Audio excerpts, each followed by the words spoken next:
Hello guys, welcome back to my channel. तो guys, आज की इस वीडियो में मैं आपको तुर्की के एक मशहूर सीरीज़ बारबरोस की एपिसोड 2 के बारे में बताऊंगी। इस एपिसोड के शुरू में दिखाया जाता है कि बाबा रूज इन लोगों से कहते हैं कि तुम लोग चाहो तो अपने सर बचा सकते हो, वरना इसकी कीमत भारी होगी। उनमें से कुछ लोग डर कर भाग जाते हैं, लेकिन एक आदमी नहीं जाता जिसने अलियास की गर्दन पर तलवार रखी होती है। तो बाबा रूज अपने भाई अलियास से कहते हैं कि अलियास, अगर तुम होशियारी दिखाते हो तो तुम दुश्मन को काबू में कर सकते हो, लेकिन अगर तुम लापरवाही दिखाते हो तो इस जैसा कमज़ोर शख्स भी तुम्हें शिकस्त दे सकता है।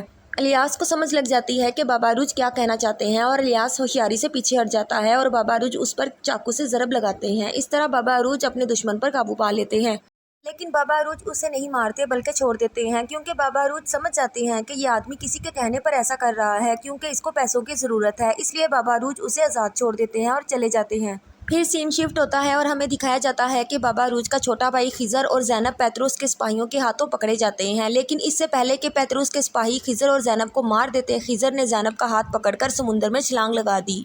पेत्रुस के सिपाही पीछे से इन पर तीरों के जरिए वार करते हैं, लेकिन खिजर और ज़ैनब बच जाते हैं और तैरते हुए खिजर ज़ैनब को अपनी कश्ती के पास ले आता है और वो दोनों कश्ती पर सवार हो जाते हैं। ज़ैनब कश्ती पर सवार होते ही दुआ करती है कि मेरे अल्लाह, ये यतीम खाने में बच्चों की खातिर मेरी मदद फरमा। तो खिजर कहते हैं कि मेरे लिए भी दुआ कर लो। फिर खिजर कहते हैं कि एक तो ये मेरे लिए दुआ भी नहीं कर रही।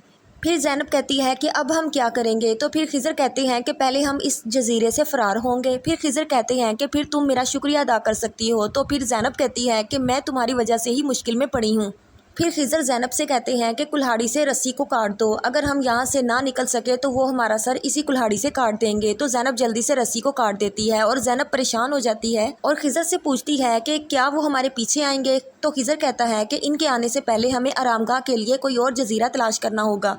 फिर कश्ती पानी में तैरना शुरू हो जाती है और फिर हमें दिखाया जाता है अंतवान डाकू को, जिसने इसहाक साहिब को पकड़ लिया था। इस दौरान अंतवान डाकू योर्गो के आदमी को सोने के सिक्के देता है और कहता है कि योर्गो को मेरा सलाम देना, और अंतवान डाकू कहता है कि मैं योर्गो के एहसानात को कभी नहीं भूलूंगा। योर्गो मिडली का ही रहने वाला है। उस योर्गो ने अंतवान डाकू की मिडली किले में आने के लिए मदद की थी, क्योंकि वो बाबा रूज से बदला लेना चाहता था। बाबा रूज योर्गो की बेटी डेस्पिना को मिडली किले से भगाकर लेकर गया था और उन्होंने शादी कर ली थी, इसलिए योर्गो बाबा रूज को अपना दुश्मन समझता था। फिर सीन शिफ्ट होता है और हमें दिखाया जाता है कि पेत्रुस का आदमी खिजर और ज़ैनब को पकड़ने में नाकाम हो जाता है। जब पेत्रुस को पता चलता है तो वो अपने सिपाही से कहता है कि कोई हमारी नाक के नीचे से हमारी घंटी तबाह करके फरार हो जाता है, तो क्या आप उसे ढूंढ पाएंगे। फिर पेत्रुस कहता है कि इसने हमारी घंटी तबाह करके हमारी तवज्जो कहीं और तरफ लगा दी और ख़ुद वो किसी और चीज़ की तलाश में था। फिर पेत्रुस का सिपाही कहता है कि सिपाहियों ने धमाके के दौरान इस लड़के को शहजादे मराद के पीछे भागते देखा था।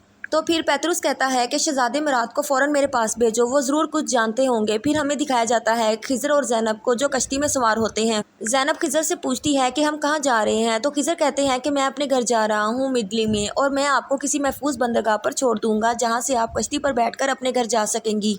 ज़ैनब खिजर को कहती है कि आप जैसे समुद्री लुटेरों की वजह से कोई बंदरगाह महफूज नहीं है, तो कि आपने किस तरह समुद्री लुटेरों को शिकस्त दी। तुम लुटेरे नहीं बल्कि लुटेरों के बादशाह हो। तो खिजर कहते हैं कि जब आपको लुटेरों से इतनी ही नफरत है तो आप कालिमनूस जजीरे में लुटेरों के घोंसले में क्यों गई थी। तो फिर ज़ैनब बताती है कि मैं कलट की मेंबर हूँ और मैंने अस्कंद्रिया में अपनी दोस्तों के साथ मिलकर एक यतीम खाना तमीर किया है। हम इन बच्चों की देखभाल करते हैं जिनके खानदानों को समुद्री लुटेरे कत्ल कर देते हैं। इन मासूम बच्चों में से एक बच्चा बीमार था और मैं अपने एक हकीम दोस्त से इस बीमार बच्चे की दुआ लेने के लिए कालिमनूस जजीरे आई थी। फिर ज़ैनब अपने बैग में देखती है तो उसके बैग से एक दवा की बोतल गायब होती है, तो वो परेशान हो जाती है और वो कहती है कि लगता है जब मैं भाग रही थी तो वो दवा की बोतल एक गिर गई होगी। तो खिजर कहते हैं कि क्या एक बोतल दवा की काफ़ी नहीं है। तो ज़ैनब कहती है कि काफ़ी है, लेकिन अल्लाह ताला जानता है कि मैं इस समुंदर से बचकर वहाँ पहुँच पाऊँगी या नहीं और उस बच्चे को दवा दे पाऊँगी कि नहीं। तो खिजर कहते हैं कि मेरे वालिद ने मेरा नाम खिजर रखा है और मैं इस बच्चे तक दवा पहुँचाने में हर मुमकिन कोशिश करूँगा। इस वजह से ज़ैनब रो रही होती है तो खिजर अपना रुमाल निकाल कर दे देते हैं। तो ज़ैनब कहती है कि आपको नहीं लगता कि आपका रुमाल भी मेरी आंखों की तरह गीला है। तो खिजर कहते हैं कि हाँ, मैं भी थोड़ा सा उलझ गया हूँ। फिर ज़ैनब कहती है कि मेरा नाम ज़ैनब है और आपसे मिलना अजाज़ की बात है।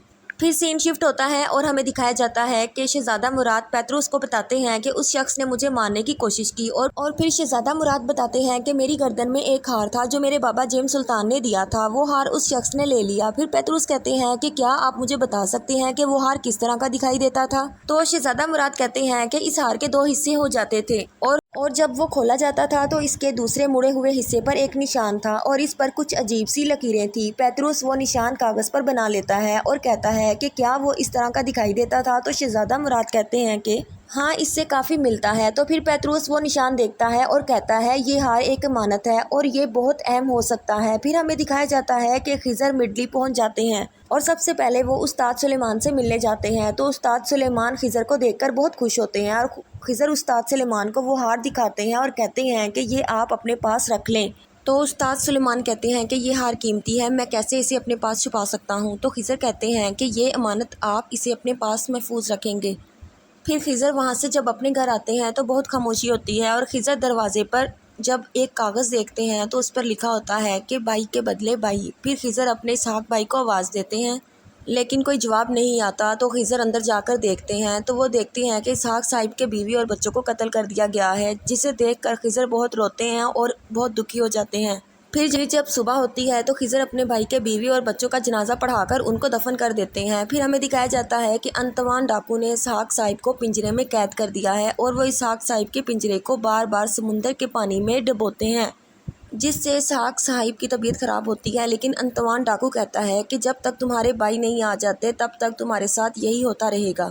پھر دوسری طرف ہمیں دکھایا جاتا ہے کہ اسکندریہ میں بابا روج کو بھی اسحاق صاحب کے بیوی اور بچوں کے قتل کی خبر مل جاتی ہے اور ان کو پتہ چل جاتا ہے کہ انتوان ڈاکو نے اپنے بھائی کا بدلہ لیا ہے اور اسحاق صاحب کو بھی پکڑ لیا ہے۔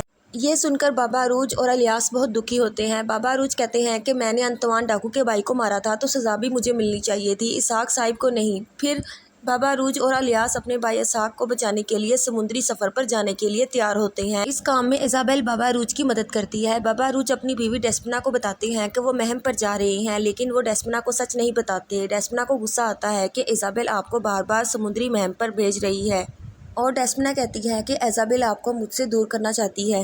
ڈیسپنا یہ اس لیے کہتی ہے کیونکہ اس نے ایک عورت سے سنا ہوتا ہے کہ ایزابیل بابا روج کو پسند کرتی ہے، لیکن بابا روج ڈیسپنا کو بتاتے ہیں کہ میں صرف اس کے ساتھ کاروبار کرتا ہوں۔ پھر بابا روج اپنی بیوی ڈیسپنا کو نہیں بتاتے کیونکہ ڈیسپنا ماں بننے والی ہوتی ہے اور بابا روج نہیں چاہتے تھے کہ اس خبر سے ڈیسپنا کو کچھ ہو جائے۔ اور پھر ہمیں دکھایا جاتا ہے کہ خضر بھی ساری معلومات استاد سلیمان سے حاصل کر لیتے ہیں اور اپنے منہ بولے بھائی نیکو کے ساتھ مل کر اپنے بڑے بھائی اسحاق صاحب کو بچانے کے لیے سمندری سفر پر روانہ ہو جاتے ہیں۔ اور پھر ہمیں دکھایا جاتا ہے کہ بابا روج بھی وہاں پہنچ جاتے ہیں لیکن انتوان ڈاکو ان کو پکڑ لیتا ہے اور ان کو اسحاق صاحب کے پاس ہی لے آتا ہے۔ اور دوسری طرف خضر اور نیکو غار میں پہنچ جاتے ہیں جہاں خضر نیکو سے کہتے ہیں کہ تم یہ کام کرو گے۔ نیکو کو مٹی کا تیل اور 2 پتھر پکڑا دیتے ہیں اور خود انتوان کے سپاہیوں کے ہاتھوں خود ہی اپنے آپ کو پکڑا دیتے ہیں۔ یہ خضر کی ایک چال ہوتی ہے۔ جب بابا روج خضر کو دیکھتے ہیں تو وہ بھی پریشان ہو جاتے ہیں۔ انتوان ڈاکو بابا روج کو ہتھیار ڈالنے کا کہتا ہے تو خضر بابا روج سے کہتے ہیں کہ بھائی بھائی کو اندھیرے میں اکیلا نہیں چھوڑتا۔ اس بات سے بابا روج کو پتہ چل جاتا ہے کہ خضر کچھ کر رہا ہے اور بابا روج اپنے ساتھی سے کہتے ہیں کہ ہتھیار رکھ دو، خضر کچھ کر رہا ہے۔